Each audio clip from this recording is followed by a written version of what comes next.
लेकिन शेर शिकार करने से ज़्यादा दूर नहीं रहा। ओडीआई क्रिकेट के अंदर पाकिस्तान के ख़िलाफ़ उन्होंने अपनी फॉर्म दोबारा हासिल कर ली।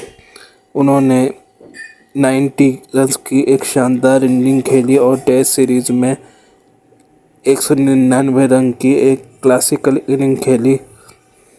इसी मैच की दूसरी उन्होंने 192 रन फिर बनाए।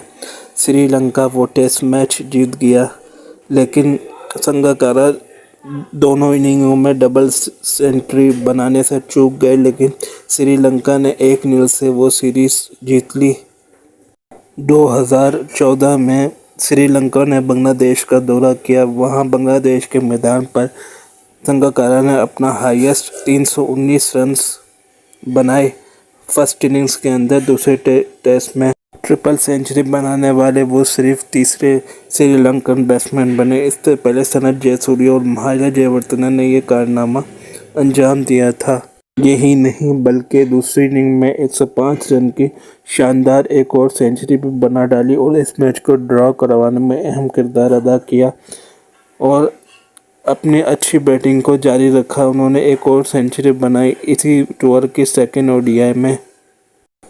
2014 के एशिया कप में उन्होंने 245 रन बनाए 5 इनिंग में, जिसमें इंडिया के खिलाफ 103 रन्स की मैच विनिंग इनिंग्स भी शामिल थी।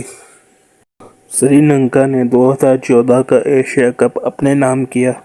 संगकारा ने 2014 में आईसीसी टी20 वर्ल्ड कप जितवाने में भी अहम किरदार अदा किया। फाइनल में उनको मैन ऑफ द मैच का अवार्ड से नवाजा गया।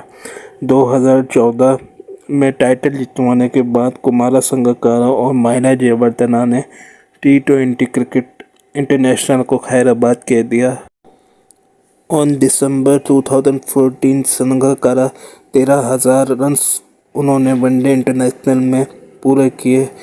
इस सीरीज़ की तीसरे मैच में ऐसा करने वाले वो वनडे इंटरनेशनल में सिर्फ चौथे बैट्समैन थे। दिसंबर 13, 2014 के अंदर उन्होंने अपनी 20वीं सेंचुरी भी बनाई। ऐसा करने वाले वो श्रीलंका के दूसरे प्लेयर थे और दुनिया के 9वें प्लेयर। ये मैच उनके घर पर उनका आखिरी मैच था। इस मैच में उन्होंने चार कैचेस भी लिए और उन्हें प्लेयर ऑफ द मैच के अवार्ड से भी नवाजा गया। जनवरी 2015 में संगकारा ने 38वीं टेस्ट सेंचुरी स्कोर की 203 रन अगेंस्ट न्यूजीलैंड। उन्होंने अपने करियर में टोटल 11 डबल सेंचुरी